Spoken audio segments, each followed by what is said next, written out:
Welcome to my channel. நீங்கள் பார்த்துருக்கிறது எங்கள் தோட்டத்தில் வீடு. இப்போ மாலை வேளையில் கொஞ்சம் கிளைமேட் நல்லா இருக்குது. அப்புறம் பார்த்திங்கன்னா அப்படியே பாருங்கள், பூரா புனி மரம் தான் அப்படியே உள்ள வர பாருங்க.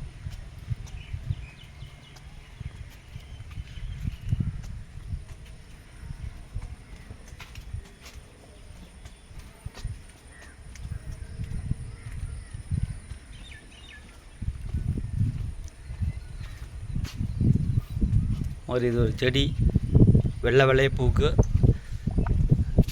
காலையில் தான் பூக்கும்.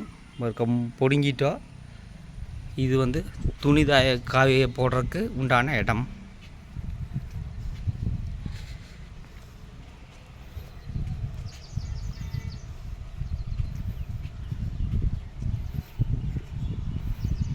அது டெக்கரேஷன் ஃப்ளவர் தான்.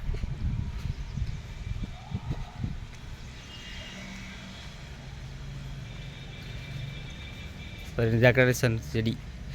ஒரு சிலர் பார்த்தா தென்னை மரம் நினச்சிக்குவாங்க. ஆனால் இது வந்து டெக்கரேஷன். வீட்டில் இந்த மாதிரி டெக்கரேஷன் செடி வச்சோன்னா உங்கள் வீட்டுக்கே நல்லாயிருக்கு. இது ஒரு செடி. இன்னொரு செடி வந்து வச்சுருக்குறோம். அப்புறம் பார்த்திங்கன்னா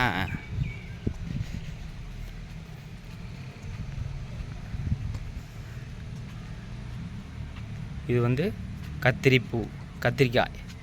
இப்போ இந்த கத்திரிக்காய் எப்படி வந்து வரும்? கத்திரிக்காய் இங்கே எல்லாம் விதைச்சிட்ருக்குறோம். கத்திரிக்காய் தான். இங்கே ஒரு கத்திரிக்காய் வந்துருக்குது. ஒரு பாவக்காய் வந்துட்டுக்குது. இங்கே ஒரு செடி வரும். புதினா வந்து ரொம்ப காஞ்சி கிடக்குது.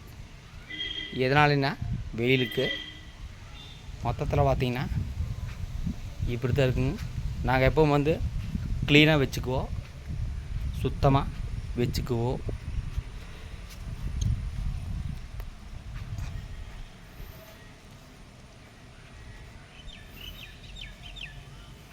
இங்கே விதைச்சி விடணும். ஒரு பச்சை மிளகா வந்துட்டுக்குது வருங்க. இது பச்சை மிளகா.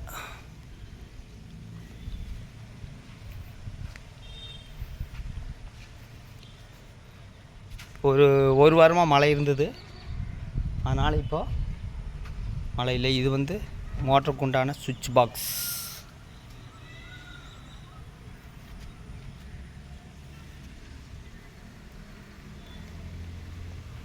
மாலை வேளையில் தோட்டம் கொஞ்சம் வெயில் அடிச்சுட்டு இருக்குது. அப்படியே வெளியே வரேங்க.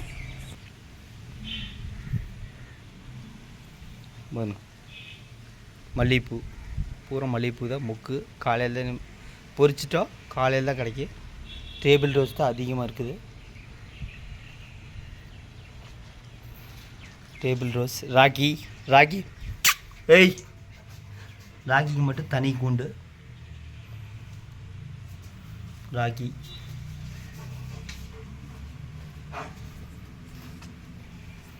வரும். இங்கே ஒரு செடி, அங்கே ஒரு மல்லிகைப்பூ வரும்.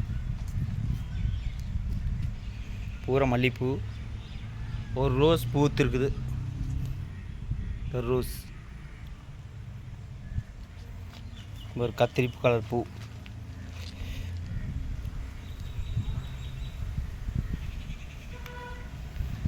அப்படியே வரேன் பாரு.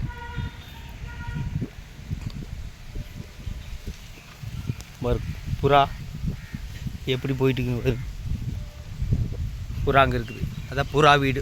ஆல்ரெடி நிறைய வீடியோ போட்டிருப்பேன்னு நான் நினைக்கிறேன். பாரு, ஒரு அணில் ஒன்று ஓடிட்டு இருக்குது கிணத்துக்குள்ளே.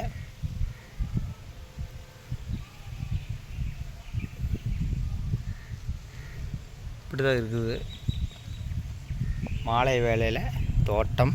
இப்படி தான் இருக்குது. இன்றைக்கி பம்பு செட்டில் தண்ணி வர புறா தான் உட்காந்துக்குது. புறா அதான் புறா நேராக நைட்டாக பறக்குது வரும்.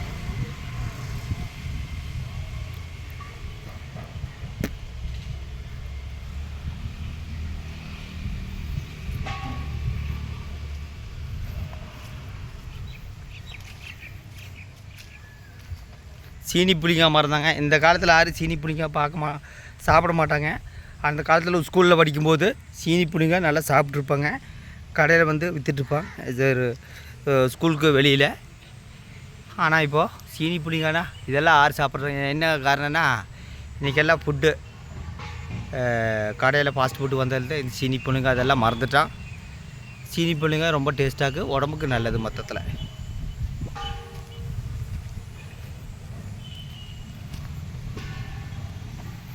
பூசணிக்காய் செடி வரும். பூசணிக்காய்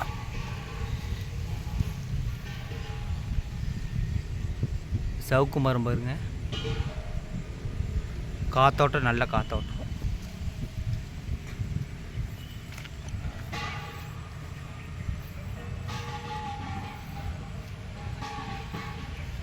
கோழி அங்கே போயிடுச்சு. கன்னிமார் கோயில் வருங்க.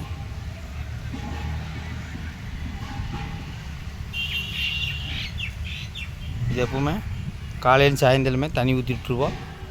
கன்னிமார் கோயிலில் டெய்லி பூஜை பண்ணி இது பண்ணுவோம். மொத்தத்தில் பார்த்திங்கன்னா தோட்டத்தில் இப்படி தான் நடந்துட்டுருக்குது. அது ஒரு கம்பெனி உள்ளேயே அங்கே வேலை செஞ்சிட்ருக்குறாங்க. கோழி அங்கே மேய்ஞ்சிட்ருக்குது.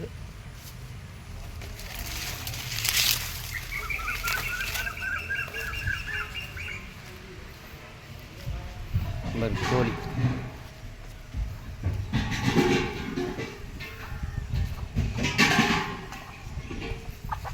கோழி கிட்டத்தட்ட 10-15 சேவல் இருக்குது. நான் மலைக்கு நல்ல வாழை வந்துட்டுக்குது.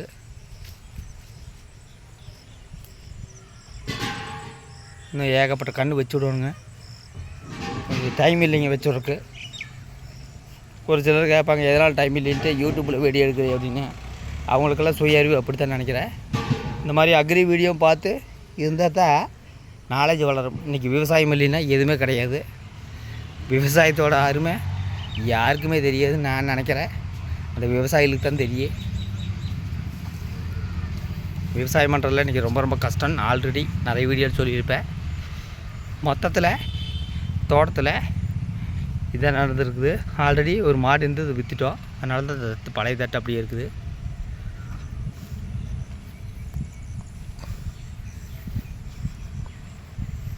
பாருங்க ஒரு கொய்யா மரம் காஞ்சி கிடந்தது. இப்போ தான் தளைஞ்சு வந்துட்டுக்குது.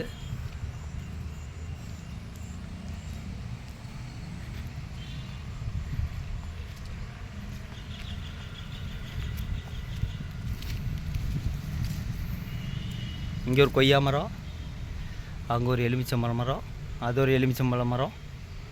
மொத்தத்தில் பார்த்திங்கன்னா இதுதாங்க நடந்துட்டுருக்குது. மாலை வேளையில் ஒரு சின்ன அப்டேட். ஓகே, நன்றி, வணக்கம்.